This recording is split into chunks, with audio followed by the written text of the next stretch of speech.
and welcome to the Mechanic Cooks. Today I'm making air fryer cornflake chicken. Simple, bold, and packed with flavor. So let's get cooking. I'm using crushed cornflakes here instead of breadcrumbs, and there's a good reason for it. Growing up, this was one of those pantry hacks.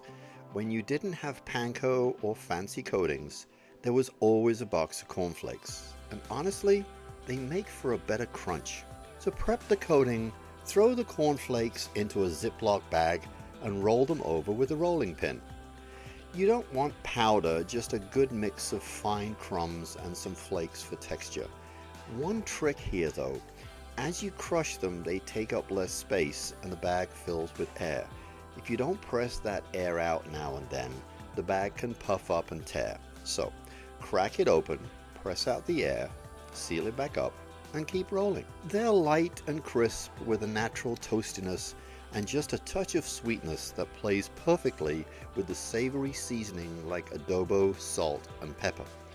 Once they hit the air fryer, they turn golden and crispy, like that deep fried texture we all want, but without the mess or the oil.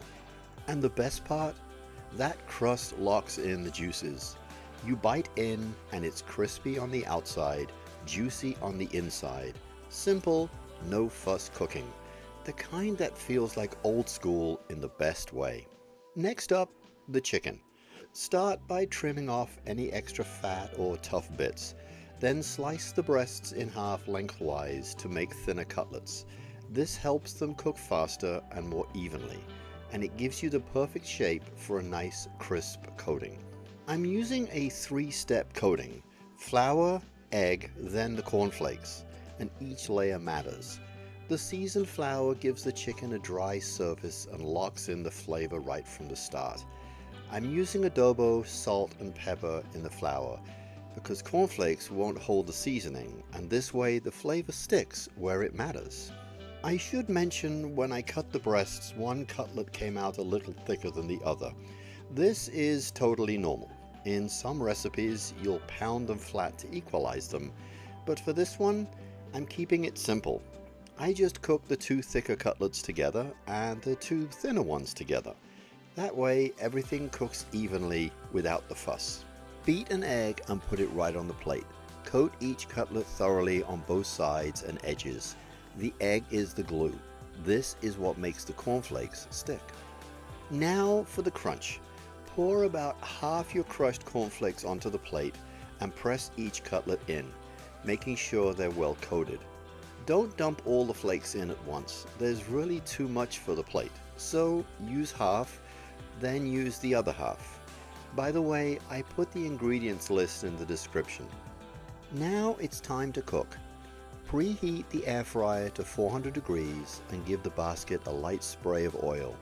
Even though it's non-stick, it helps the coating stay intact and gets that extra crispy finish. I'll start with the thicker cutlets. They'll need the full 15 minutes. The thinner ones go in afterwards and take closer to 10 to 12 minutes. Just keep an eye on them.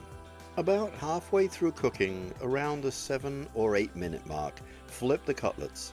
It helps them brown evenly and keeps the crust crisp all around. Be gentle when flipping, you don't want to knock off that beautiful coating. Continue cooking until the crust is deep golden and the internal temperature hits 165 degrees. Then plate them up and dig in. And that's it, crispy cornflake chicken cutlets in the air fryer. For more recipes like this, head over to themechaniccooks.com. I left a link in the description. Thank you.